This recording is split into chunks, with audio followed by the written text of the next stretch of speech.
বাকারা সূরার যে প্রথম আয়াত দেখব আমরা, যে আলিফ লাম মিম জালিকাল কিতাবু লা রাইবা ফিহি হুদাল লিল মুত্তাকিন।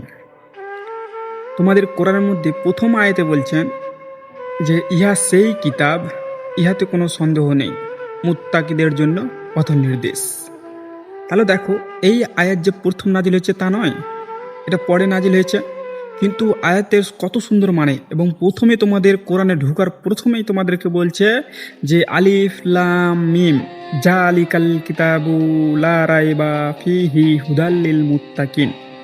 কত সুন্দর আয়াত, যে ইহা সেই কিতাব, ইহাতে কোনো সন্দেহ নেই, মুত্তাকিদের জন্য প্রথম নির্দেশ।